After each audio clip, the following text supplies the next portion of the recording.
everyone, and welcome to Industry Disruptors, where we talk about everything property and mortgage related. I'm Jordan Wiley, and this is Ajay Nayyar.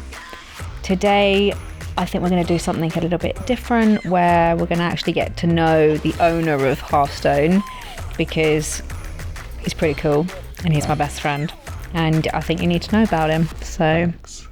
That's my introduction of you. Wonderful. I feel so privileged. Thank you for joining me. On my podcast. On your own podcast. Absolutely. Yeah. Thank you for having me on my podcast. It's an absolute pleasure, really. I mean, I know you better than anyone. Pretty much. And I think we should let other people know about your journey and your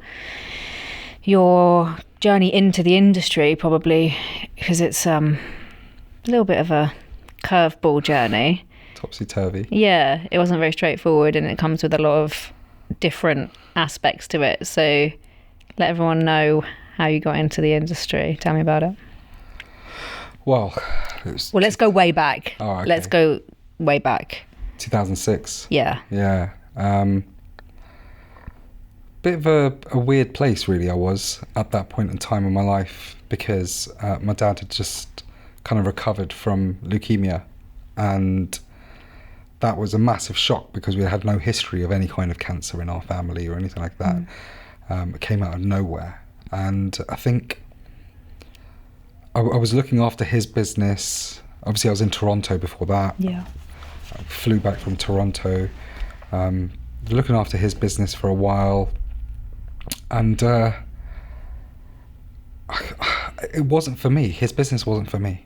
And yes, I'd done other bits of business before that, for pretty much most of my adult life, but it just wasn't for me, and I just knew it. I couldn't do it. Plus, being in a family business is very much, you need to answer to your parents, and as you know me, I don't answer to anyone. Nobody. I have my own thoughts and my own processes, and I can't be told what to do, because if I don't want to do it, I'm not going to do it, and that's obviously not very good. Yeah. Obviously, if I'm fine with what I'm being told to do, I'll do it. It's not a problem. But yeah, where that conflict happens. So my dad kind of came back to work and was just like, if this is not for you, kind of off you go, do what you want to do. And I was just like, well, let's just start a different business really now. But it was more a case of, what am I good at? Maths. You are like a human calculator. Yeah, I'm good at maths. I'm good at finance. Obviously, my degree was in finance, and I love property, and that's kind of like because of my mum. She was like a, property investor when she was younger, and she used to drag me around to her buy-to-lets and stuff like that, when tenancy changes and just cleaning up and stuff like that. I don't know, I was like 4 or 5, so I always remembered, my mum always said property. Well, she's right. Well, yeah, she was right. She was right, definitely. And so I just thought, you know what? Kind of did what any other human would do, is you go online and you have a look and see what's possible. And yeah, it was mortgage advice. I was like, it makes sense to me, because it's everything property related, and I can make good money at it. And I pretty much understood straight away that you could be self-employed, you could be employed, and all that kind of stuff. So I was just like, let me try it out. So yeah, did CMAP, and joined a firm in Kingston upon Thames, and met probably one of the most phenomenal humans that exists, and she won't mind me saying, Beverly Lodger, who I look to today, and I just think, what an immense human. She kind of embraced me as a person, and she kind of understood me. She understood multiple facets of me, to both sides of me. Yeah, you told me about her a lot. Yeah, and her business partner, I don't think liked me very much at all, from what I got. But she saw something in me, and she was she's like my first mentor, kind of thing, in life, in this industry, and all the rest of it. And I worked with her for a little bit of time, and then yeah, the opportunity arose for me to go to LA, and I took it. I mean, I took it, yeah. took it, yeah. I mean, so when you came into the industry, did you already have a plan of, this is where I want to go? Like, I want to be self-employed. I want to have my own firm. I want to go into specialist mortgages. Did you have that from the outset? Yeah, I mean, I looked at Beverly's firm, and the first thing I thought was, I want a firm like this. I want to have all of these advisors. I think there were like 20 of us advisors. Okay. And I was like, I want to have all these advisors working within my firm, and I want to specialize with investors, not just resi mortgages, because obviously, as we know, working with investors is a lot more exciting. Yeah. So you knew from the outset what was possible. Yeah, I knew what was possible because I researched it, I looked into it, I asked a lot of questions, and went to a couple of events, and yeah, it was just not very many people were doing that specialist side of things. It was almost like, you saw a gap. Yeah, there was a bridging loan was frowned upon, and I was just like, what? Like, because my mum and dad had taken out a bridging loan to invest in a property, and I was just like, well, that's kind of normal. Yeah. But obviously, not everyone feels that way, and that's their prerogative. But yeah, when the opportunity came to go to LA and pursue my number one passion in life, and of course that is acting. Yes. I couldn't pass it down. I had to do it. I found out on the Friday. I booked a ticket for the next day, and grabbed my suitcases, and I was on a plane literally the next morning. I couldn't turn it down. Because you'd been in acting your whole life, basically, from a child, It was just it was always for me. It was everything that I dreamed of, was just being on stage or being in front of a camera or whatever it was. I remember doing drama at school, and them just thinking I was shit, and then consistently always like pushing me to the back, and I wasn't the popular drama student and all the rest of it, and it just. Was it difficult for you to leave the industry and go to LA to pursue that, because you'd come into the industry as like a newbie, got a mentor, kind of started a plan of, this is where I want to go, and then suddenly another opportunity arose, which obviously is your passion, which is acting and film. Was it like absolutely yes, no brainer, or was there like a part of you that was like, oh, but what about Not this? a second. I did not hesitate. Okay. I did not hesitate. There was nothing inside me that said you need to stay in England. Nothing inside me. I was 25. Yeah. I literally had the world ahead of me. Yeah, you've got no responsibilities, you're young, absolutely. and you might not ever get that opportunity again. No, and I just think I was 23 when I moved to Toronto, 25 when I moved to LA, and and then back end of LA to New York, and then obviously back to the UK. But no, there was never a time. Never a time in my life that I ever thought. Even looking back, I think I should have stayed there. No, because I wouldn't have met you. But yeah, never once. Okay. Never once. So when you were out in LA, tell me a bit about that time, because obviously you'd completely left the mortgage industry, and you were completely focused on film. Correct, yeah. 100%. But you had quite an exciting time out there. You did some really exciting projects. I worked on some of the best TV shows that ever existed, and with some of the biggest actors known to mankind.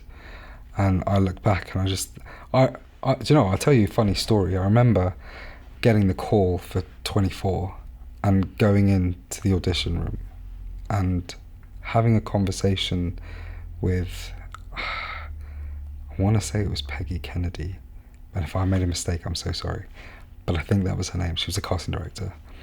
And anyway, XYZ, whatever happened, and they said, "Oh, yeah, you're gonna do this, and you're gonna be a CTU agent." And I was just like, "This is my favorite show in the whole world."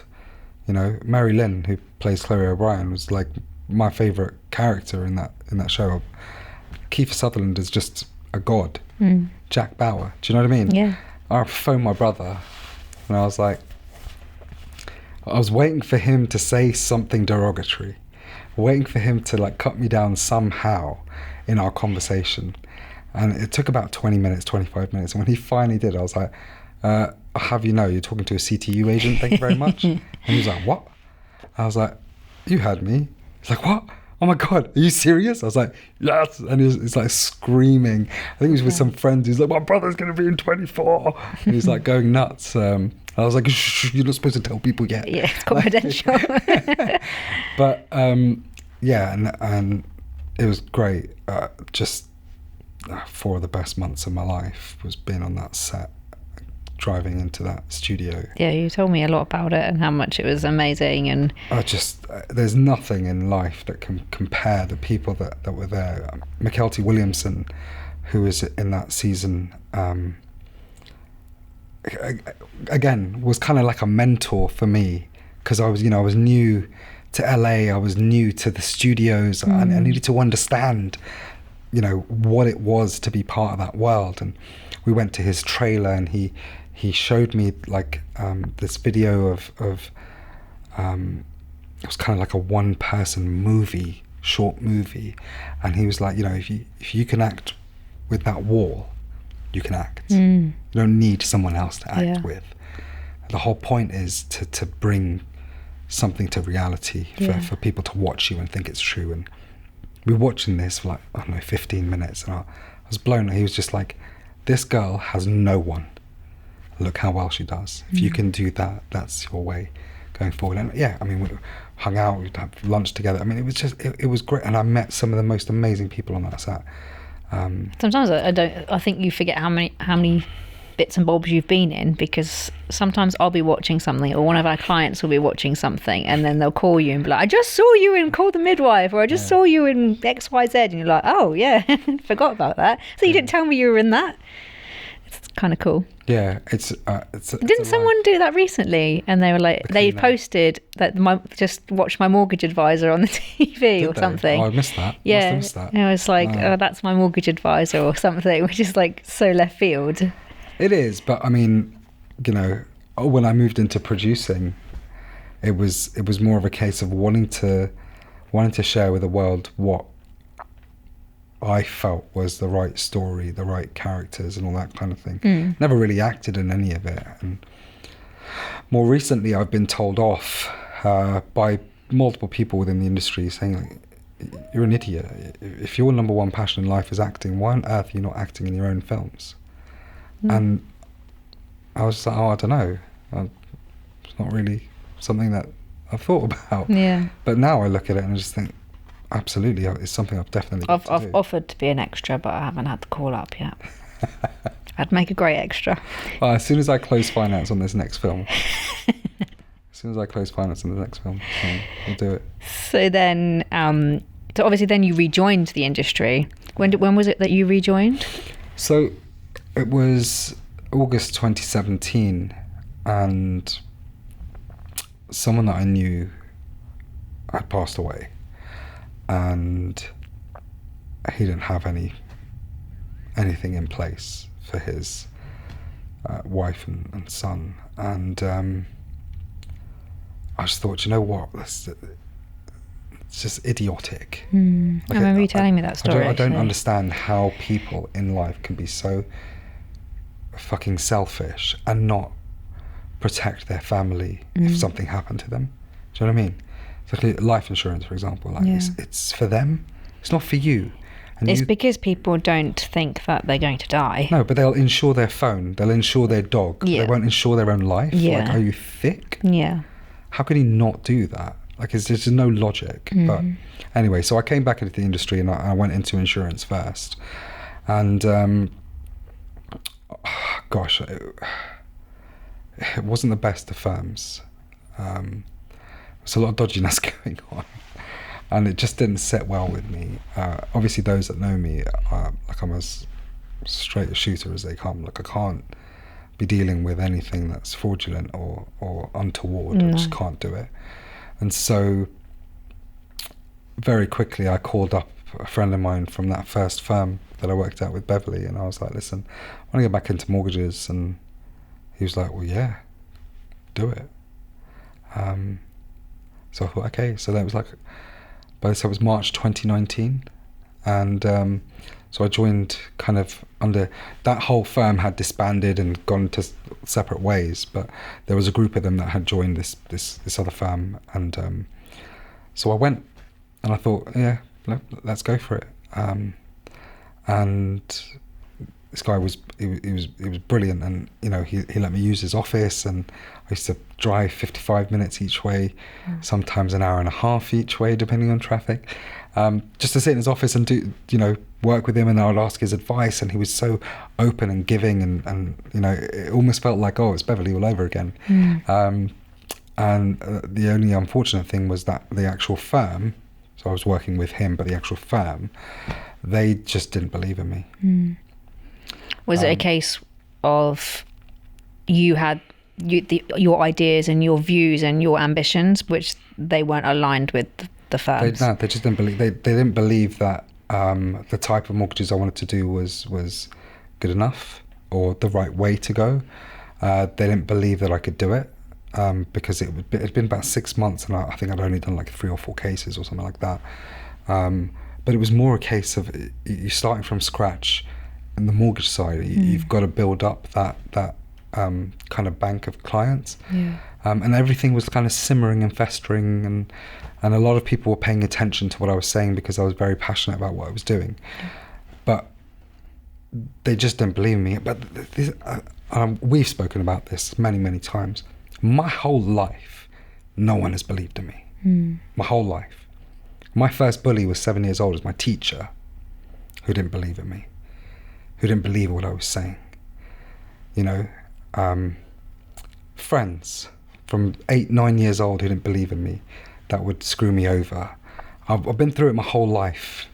Other teachers as you grow up, other friends that turn their back on you, and they just do everything they can to fuck you over. They don't like you because of who you are, whatever it may be. You know, I've been through everything you could imagine.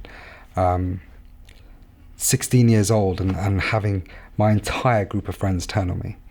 And it was just because I had a different way of thinking, and I had that different way of wanting to achieve things, or a different way that didn't fit with their way, whoever it was. And it was like, everyone's entitled to the way they want to do things. You don't have to conform. It's about that sheep mentality. I'm not that. That's not who I am. No. And you know, people are like, oh well, you know, you're arrogant. Well, no, fucker. I'm confident. I believe in myself. So nothing to do with arrogance. I don't think I'm better than anyone. I don't think I'm worse than anyone. I don't think there should be, like, you know, any sort of barometer put on that. You know. I think it's about mindset as well, though, because I mean, I can relate to that from my story, because when someone's constantly doesn't believe in you, or they don't think that your views are valid, or whatever it might be, you can sort of react to that in 2 ways, right? You can either be like, oh, okay, I'll submit and I'll just wallow in it, or you can be like, you know what, fuck you, like I'm gonna do what I want to do, and then they kind of end up spurring you on. And I feel like, knowing what I know from your story, that was kind of it, right? Because am I right in saying that that's kind of what spurred you on to even start Hearthstone in the first absolutely. place? So I mean, it was, you know, my whole life, university, same thing. Whoever it was, anyone that met me, right? The one person that just 100% blindly believed in me and knew and trusted me and always put their faith in me was my mum. Just no matter what, was my mum. And funnily enough, my dad did, but I didn't talk to him as much about it because, I don't know, I guess I was slightly closer with my mum. But she There's believed, a different bond between mother and son. Yeah, she just believed in everything. Whatever it was. Mum, I want to do this. Mum, I want to do this. I want to do this. I want to do this. And she's like, yeah, and she still does to this day. She's like your biggest fan. Absolutely, she is. So like 100%. I couldn't. I owe 95% of my life to her, because if I didn't have that same mindset, I wouldn't have done it. But when these guys told me, they were just like, look, we just don't think that what you're doing is going to be beneficial. And they tried to spring it on me. Oh, you know, you've got to think about yourself financially and all that. I was just like, bitch, don't worry about me, right? I know what I'm doing. But that was the point where I was just like, do you know what? why am I even bothering? I'm self-employed, yes, but why am I even bothering trying to be with someone else when I could just do this myself? And of course, it's not that bloody easy in the financial services industry to just go alone like that. Is it not? I thought it was a breeze. So I met an amazing guy who understood me straight away. I said, this is what I want to do. This is how I want to do it. This is what I want to... Great. And I was like, I want my own brand, my own company. But he's like, no problem. He was like, you just... a trading style under us. You're basically piggybacking our FCA. We won't interfere. You just get on with what you're doing. We'll give you the compliance help and go from there. Yeah. And that was in November 2019. Yeah. And the Hearthstone was born. 15th of November.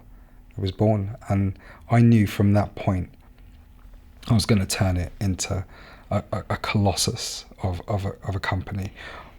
There was always going to be a group. There was always going to be multiple companies. From day one, I knew there was going to be an accountancy firm, there was going to be a law firm, there was going to be a bridging lender, there was going to be this. There's going to be multiple companies within that, always. So it was kind of like there's not that much in this space, so you're going to create it. Absolutely.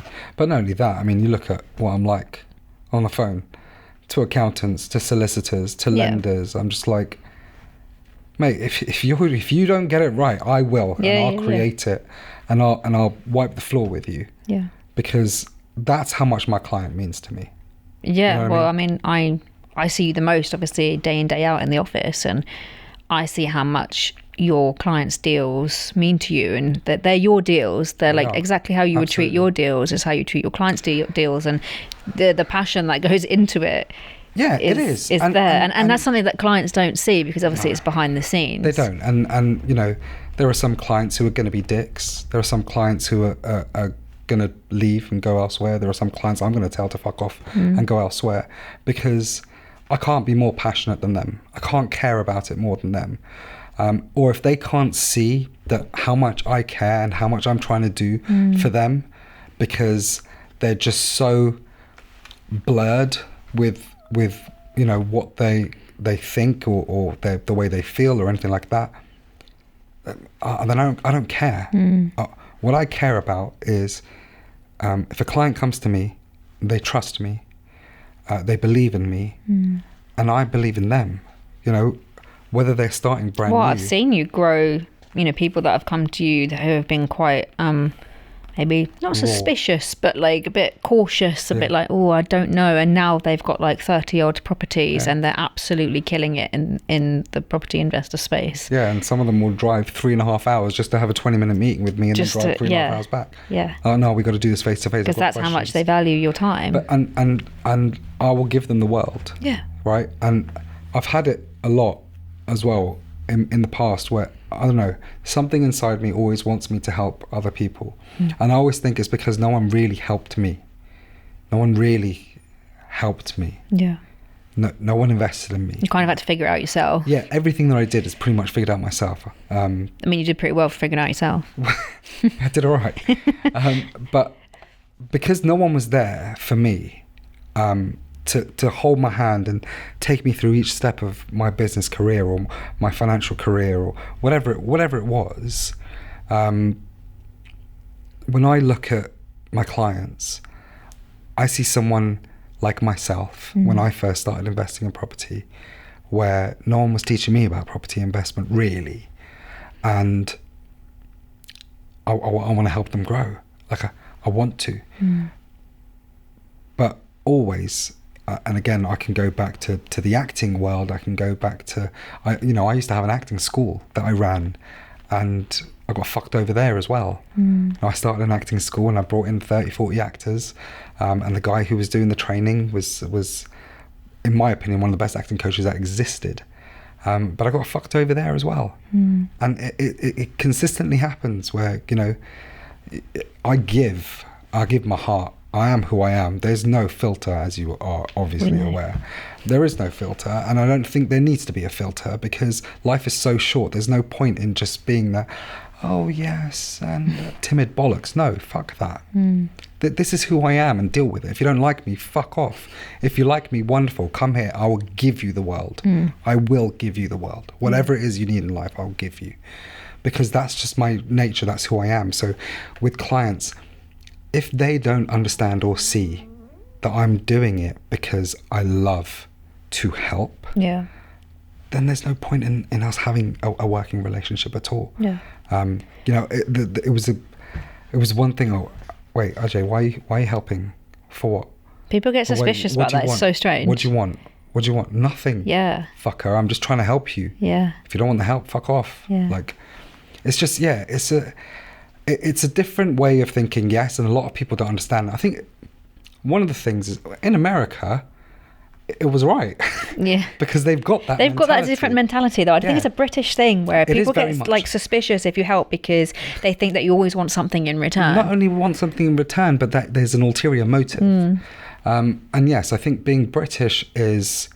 a lot of people have that mentality where they're like, well, why are they being nice? Why are they trying to help? They can't just there's got to be something. Yeah. And it's just like, just accept the fact that there is a human that exists and they're standing in front of you or on the phone to you, and they're trying to help you grow. They're trying to help you better yourself. They're trying to do whatever it is that's right by you that will help you grow. Yeah. Well, that's essentially like what you did with me, because, you know, I came into the industry as a newbie. I had nobody in my corner, not even family, really, close people in my life that didn't believe what I was doing was necessarily the right thing, or they were worried about how it was going to turn out. So when I met you, you were the only person I had really who was that sort of mentor and belief system. So I had first hand of it, because obviously I didn't know you before 2020. I just came in and like met you as you are. And obviously I know you now and I see how you are with the clients and stuff, but I have first hand experience of that because you took on a homeless person. I was like, please help me, I need mortgages. And you didn't really, obviously you knew my backstory a bit, but you didn't know me, you didn't know who I was, and you took me on and you taught me everything that I know today and there was no ulterior motive. You just wanted to make me, you just wanted to make me, you asked for a few cup of teas. I did ask for a cup of teas. I do still ask for a cup of teas now, actually. That's my payment to you. I think the way in which I asked for a cup of tea is are you making, is that the kettle? Are you making a cup of tea? And I'll be like writing emails. I'm like, no. That you were saying, are you making a cup of tea, Jordan? Yeah, would you like one? Yes. Well, I'll happily make you cups of tea for the rest of my life. So yeah. No, but yeah, when you came in, for me it was just a case of, right, well, I'm going to make her the best because she wants to be the best. You had a drive, you had a hunger, you were so desperate to be the best, right? And obviously you were the best in tennis, and then now it was just like to be the best in this industry. And we should do an episode about you, actually. Just thought about that. We'll do an episode about her one day. But yeah, the whole drive and ambition that you have in life, I think for me it was just like, well, why not? Why not it was about what I got from you then was there's space for everyone. Like there wasn't any sort of I need to remain above you. It was very much like there's space for everyone. There is, and I can make you the best just like I am. Absolutely, is that saying? I think it was Kevin Spacey that said it. And I will say this in every single episode. Oh, that's the elevator quote. I'll say it in every episode. I'll say it in every single phone conversation. I don't care. You say it all the time. I still don't know the quote. Kevin Spacey was like, when you get to the top, send the elevator back down. And I say, fuck that. Fill that elevator as packed as you possibly can with as many people as you possibly can. Go to the top together because it's fucking lonely, right? People need to be with you. It's why I help other advisors. Advisors phone me consistently.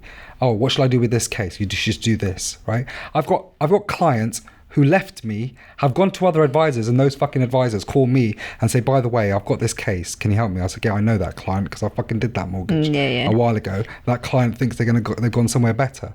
They're like, well, yeah, just don't tell them. Obviously, I'm not going to tell them that you don't know your shit and you're calling me for the fucking client that left me to go to you. Now, if they left me, it's one, either because they don't like me, which is fine.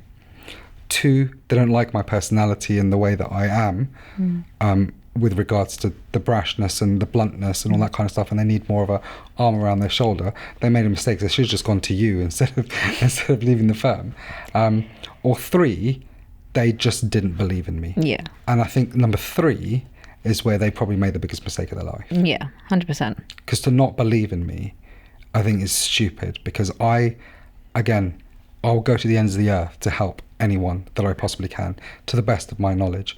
And if I don't know something, I will bloody well find out. Yeah. And I will do everything. I will sit there till midnight, 2 o'clock, 3 o'clock in the morning to figure out how am I going to do this case. Well, I saw that. And the problem is they're all fucking impatient. And they don't get it. So impatient. Yeah. They don't get it. They don't.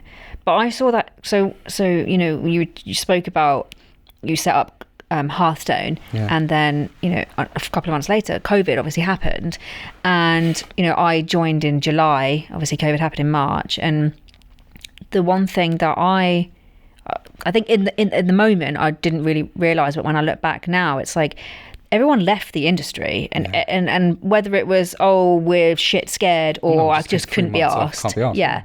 Whereas you were like in full flow. Like, you were getting lenders into the office. You were when you could. You were calling. You wanted to know about criteria. You wanted to know who was lending. You wanted to make sure that clients could still get lending and where we could go to get lending. And that was one thing for me. It was like, oh, this guy is the shit, because he's working. Nothing. Yeah, nothing is going to stop you. For me, it was like the entire industry's ground to a halt. I didn't care, because I was like, look, people still need to buy houses, people still need mortgages, people still need to do things. What am I going to do? I would call lenders, right? Who's still doing desktop vals? Who's doing drive-by vals? Who's still lending, right? Who's left the market? Who's not left the market? Where can I get a mortgage from in whatever circumstance? I would sit there for hours, and I will research, and I will study, and I will phone, and I would do whatever I could to make sure that I could do something for my client. And that says it all, in my opinion. If I'm an outsider looking in, what I did in that period of time, I don't think anyone was doing. I know so many advisors just stopped. They did. And I remember us going to events and people talking about COVID, and they were like, oh, well, no one was lending. And we were just like, loads of people were lending. I was doing like 5, 6, 7 applications a week in COVID. Yeah. In COVID. But I look at myself now, and I'm doing, I don't know what, 65, 70 apps a month, 80 apps a month. Yeah. I've got like 135 apps in right now at this minute in time. And it's just like, but I can tell you every single one of them cases. Yeah, you can. But do you think, so then Hearthstone was obviously born in November, but I feel like it was really born in COVID, because that was like the catalyst. And I think, if COVID hadn't happened, maybe it would have taken you a bit longer to get started. Yeah, because all the advisors that left the market would have been in the market, and a lot of clients wouldn't have left their advisors, because they were like, well, my advisor hasn't called me back in like 4 weeks. Yeah. And I was just like, well, did you follow up with them? I was like, yeah, of course I followed up. So that's one thing. Like sometimes people can forget, and I get that because it's so busy in this industry. But if you followed up and they've still not come back to you, you know, within a few days, that's a bit weird. Yeah. And so I guess, you could say that, because when I moved away from having the thought process that, do you know what? This is going to be a slow burn, it's going to take time, and this is my plan, and I'd written it all out, and I knew exactly how I was going to do it and what I was going to do, and the types of mortgages and which lenders I wanted to learn from, which lenders I wasn't that interested in. When I got away from all of that, I was just like, do you know what? You can't plan. It's COVID. Just go for it. Just figure it out. Go for it. And that was me. I called every lender I possibly could. Well, I remember you doing that, and I remember you telling me to do that as well when I came in as an intern. Yeah, I was just like, you don't know stuff about this high street bank? Call them. Find out about their criteria. You don't know about that specialist lender? Phone them up. Here's their number. And you're like, no, I don't want to call. Yeah. I don't want to call anyone, please, no. Yeah, and then I guess I can't remember what I was going to say. I had a thought in my mind then as you were talking. Or how great I am. Yes, exactly that. It was. That's what I was going to say. I feel like one of your USPs is that you are actually a property investor yourself. Yeah. And I think a lot of people in this industry, whether you be a broker or a lender or underwriter, whatever you are, when you're a property investor, it changes the game. Because you understand what is going on, you understand the process, you understand what property investors need and want. Mm-hmm. And I feel like as an advisor yourself, you have both sides, and I think that's a rarity in the industry, and it's something that draws people towards you because you have that common ground. Yeah, I think it does help. I mean, being property investment for me was a way to build a legacy, right? Not for me, but for generations below me. I don't take a penny for my property business. In fact, I'm always broke because I keep bloody investing. All property investors are always broke. If you're not broke, you're not a property investor. Absolutely, yeah. So this whole stigma around, oh my God, property investor, he must be minted. See my bank account. Gosh, minus something half the time. In the overdraft. 80% of the year, minus something.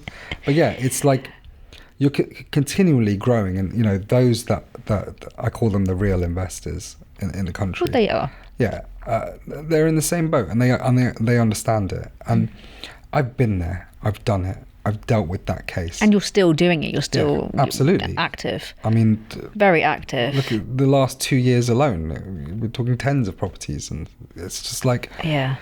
Well, you'll be in the office and you'll be like, oh yeah, I'm buying this. Can you do the application? I'm like, what the hell is this? It's my mortgage advisor. Yeah. But if I've done that deal, if I've done that scenario, if I've been through that ordeal with that lender, and here's the thing, I think a lot of the times what clients don't understand is lenders are fickle. They change their mind. Yeah. So they'll say, no, we're not going to do that. Okay, great. I'll go to another lender, and then they'll fucking go and do it. Yeah, that's it's so just frustrating. Like, what? It's like, you told me you couldn't do that. Oh yeah. Well, I guess it just depends which underwrite you get. No, bitch. Have one set of criteria. Have one set of rules. Yeah. Stick to it. When it comes to the big stuff, you need to stick to it. Absolutely, because then the client thinks, oh, I'm the dick. Because it looks bad on us. Why didn't you go to that lender? Yeah. That lender was cheaper. Fucking that lender told me they couldn't do it. Yeah. Dumb fuck. Yeah. But it's things like that. But yeah, I mean, I just... having that knowledge of going through the investment process, getting lending for myself, having my mortgage advisor do my, mortgages for me. But I've done it. I know it. I know title splits. I get it. You get it, I know exactly. flips. I know buy, refurbish, refinance. I know commercial to resi.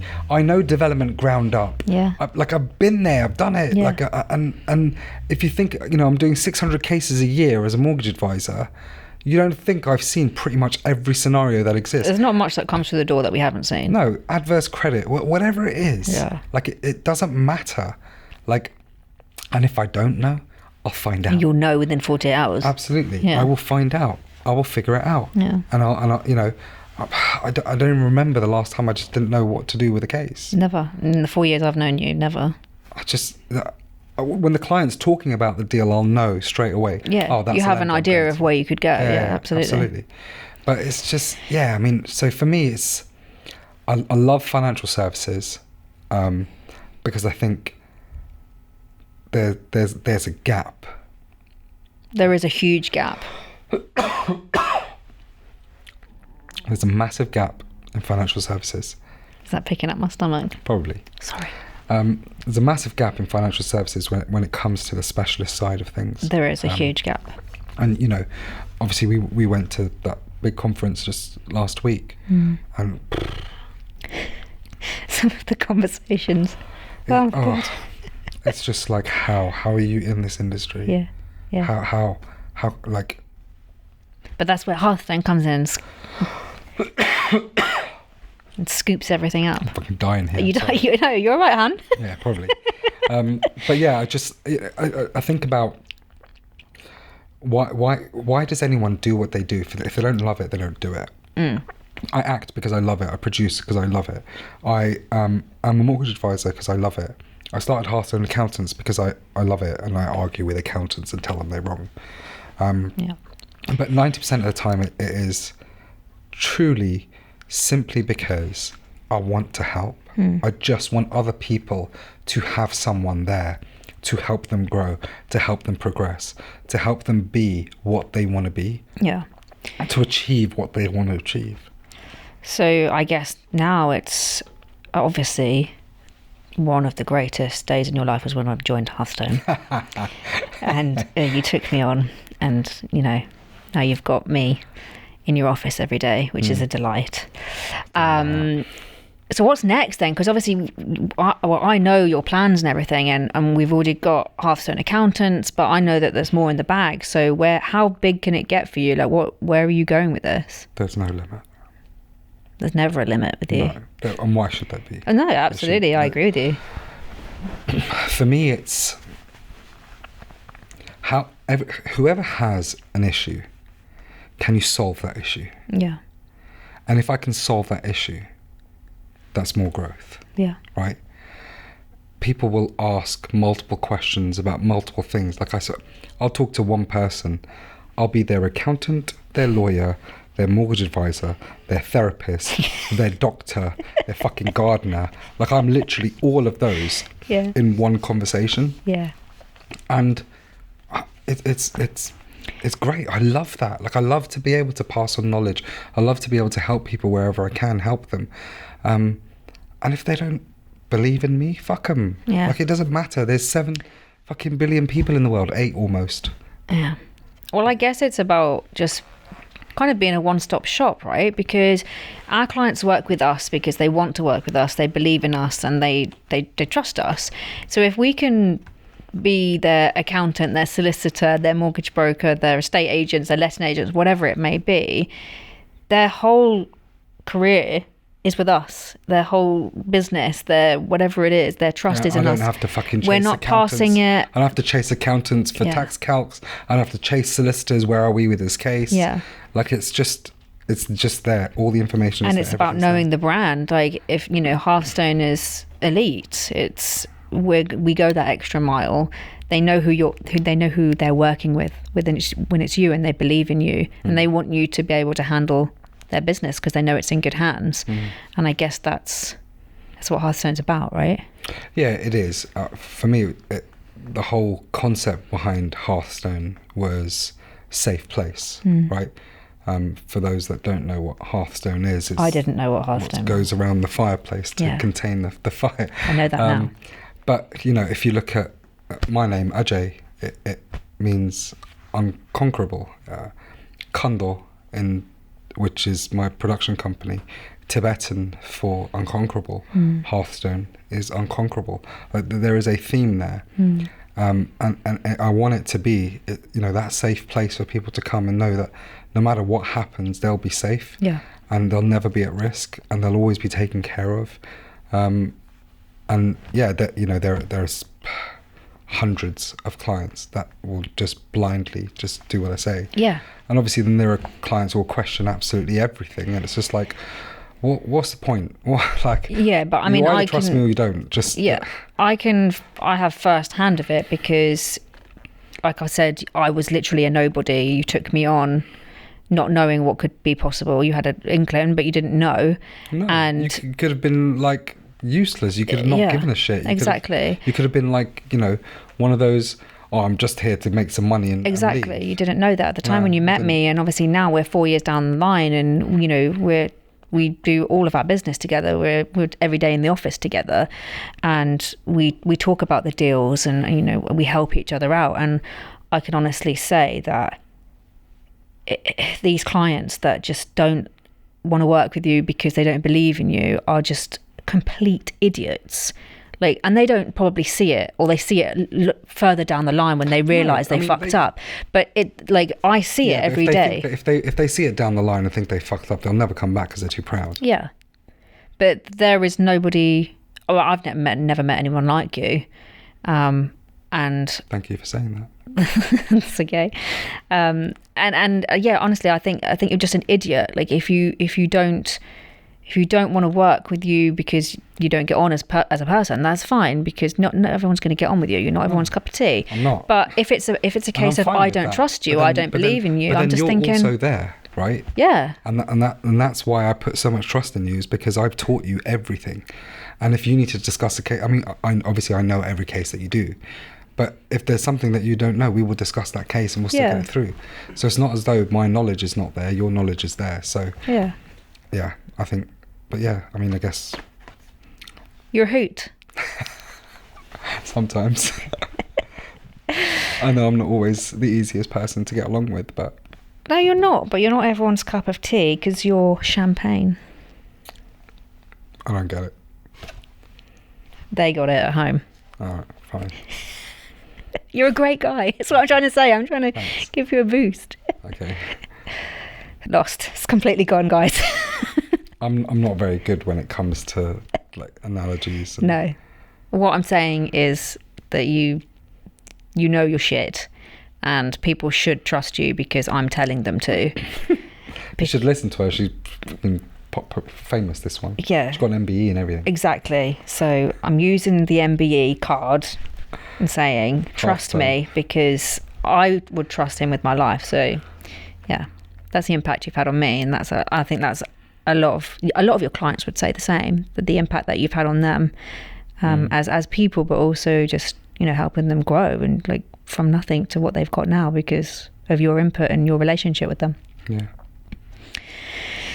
So I think that's it. Thank you very much. Well, thank you for coming on the podcast that you were scheduled to be on.